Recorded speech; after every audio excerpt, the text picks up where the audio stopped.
धन तो कारपोरेट से ही मिलता है। जनता से सरकार को केवल वोट ही मिलता है, धन नहीं मिलता है। 5 किलो गेहूं देने से ही जनता वोट दे देती है। सरकार को बहुत आसान लगता है।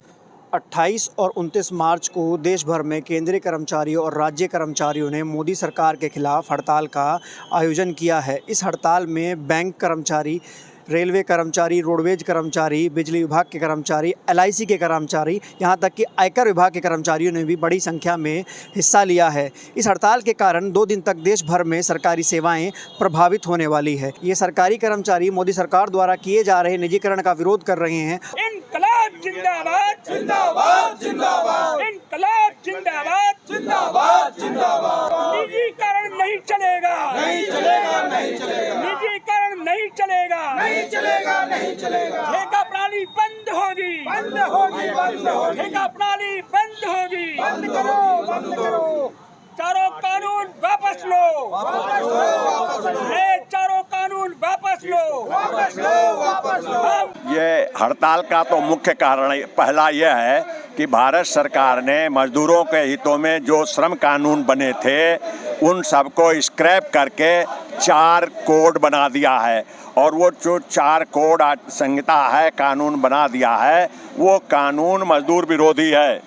जबकि केंद्र के श्रम मंत्री ने कहा था पहले 10 करोड़ लोग इससे कवर थे, अब 53 करोड़ होंगे। हमारा कहना उस कोड बन जाने के बाद बहुत कम लोग उससे आच्छादित होंगे।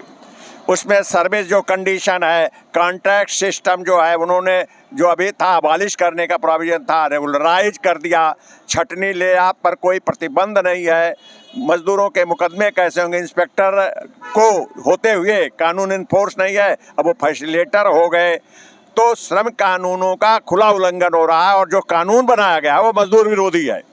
उससे आने वाला दिन वैसे ही होगा जैसे आज राज्य कर्मचारी, केंद्र कर्मचारी पेंशन पाता था, उसको लॉलीपॉप दिया गया और एक नई पेंशन स्कीम इंट्रोड्यूस की गई और कहा गया ये पुरानी पेंशन से बहुत अच्छा है।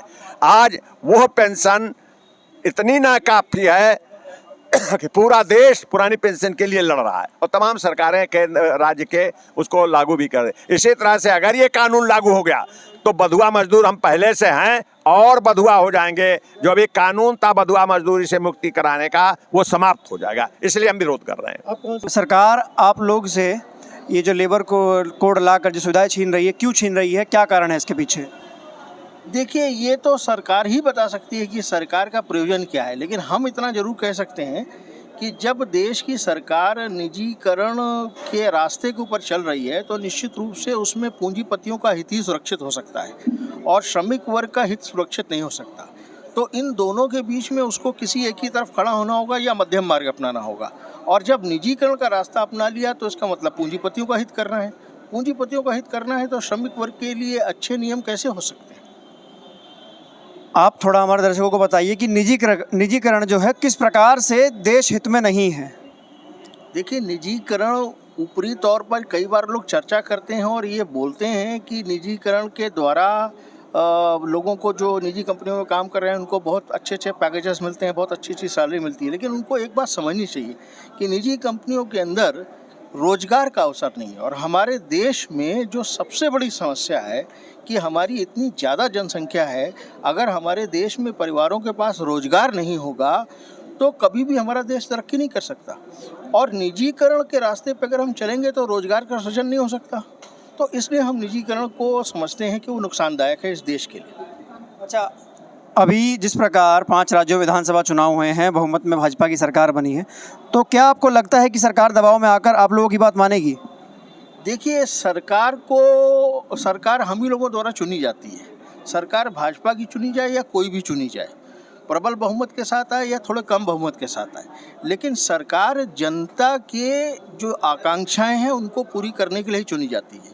और हम ये उम्मीद करते हैं कि हमारे इस आंदोलन को ध्यान में रखते हुए सरकार अपनी नीतियों में ऐसा परिवर्तन करेगी ताकि जो जन सामान्य है उसका जीवन आसान हो सके। सरकार इस प्रकार की नीतियाँ क्यों अपना रही है? तो बोलती है कि हम गरीबों के हितैषी सरकार है, कर्मचारियों की सरकार है। सरकार कहती कुछ है और करती कुछ है। ये तो आज से नहीं, सदियों से चला आ रहा है। हम बताते तो यही हैं कि गरीबों के हित में है, लेकिन वो गरीबों का ही शोषण करने के लिए सब किया जा रहा है और कॉरपोरेट को इसका फ़ायदा देने के लिए ये सब किया जा रहा है। कॉरपोरेट को क्यों इसका फ़ायदा दिया जा रहा है? क्योंकि वोट तो सरकार को जनता देती है, कॉरपोरेट तो वोट नहीं देता। लेकिन सरकार को धन तो कॉरपोरेट से ही मिलता है। जनता से सरकार को केवल वोट ही मिलता है, धन नहीं मिलता है। और जनता को 5 किलो गेहूं देने से ही जनता वोट दे देती है। सरकार को बहुत आसान लगता है। किन उद्योगपतियों को और किन व्यापारियों को सरकार ये फ़ायदा पहुंचाना चाहती है? ये तो सभी जानते हैं कि किन को व्यापार में फ़ायदा दे रहे हैं। कितने लोग बैंकों का पैसा लेकर भाग गए हैं, करोड़ों करोड़ों नहीं, अरबों अरबों रुपया लेकर भाग गए हैं, और वो उद्योगपति ही थे। वो हमारे और आपके जैसे जनता के लोग नहीं थे। आपको क्या लगता है कि जो तत्कालीन मोदी सरकार है वो क्या कर्मचारियों की इस हड़ताल से उनके सामने झुकेगी और ये जो बिल है इनको वापस लेगी, जो 4 बिल जो बनाए हैं? जी बिल्कुल वापस लेगी। जिस तरह से अभी किसानों ने आंदोलन किया पिछले दिनों, लगातार 1 साल तक वो बैठे रहे, अपने आंदोलन को चलाए रखा उन्होंने। तो मजदूर भी अगर अपने आंदोलन को चलाए रखेंगे तो बिल्कुल मोदी क्या कैसी भी सरकार आ जाए, मोदी से भी गिरी सरकार आ जाए, मजदूरों के सामने उसको झुकना पड़ेगा। और हमारा इतिहास रहा है मजदूरों का कि मजदूरों के सामने सरकारों ने घुटने टेके हैं और मजदूरों ने लड़ करके अपनी मांगें मनवाई हैं। अच्छा, आप बताइए कि मजदूरों को इन बिलों से और इन नीतियों से क्या नुकसान है और सरकार ये मजदूरों के खिलाफ ये नीतियाँ क्यों लेकर आना चाह रही है? देखिए, मजदूरों के जो मौलिक अधिकार हैं, जो आज से पहले श्रम कानूनों के अंतर्गत तय किए गए थे, इन सरकारों ने पिछले जो दिनों की जो सरकारें रही हैं पिछले 7-8 सालों में, उन्होंने उन श्रम कानूनों को बिल्कुल भी ख़त्म कर दिया है। बहुत ज़्यादा कटौती करी है। काम के घंटे निर्धारित करना, यूनियन बनाने का अधिकार, लड़ने का अधिकार, इन सब अधिकारों में जिस तरह से कटौती की गई है, उसके खिलाफ ये हमारी हड़ताल है। और ये जो हड़ताल है अपनी मांगों मनवाने तक जारी रहेगी। हमारा आंदोलन इस हड़ताल के बाद भी जारी रहेगा।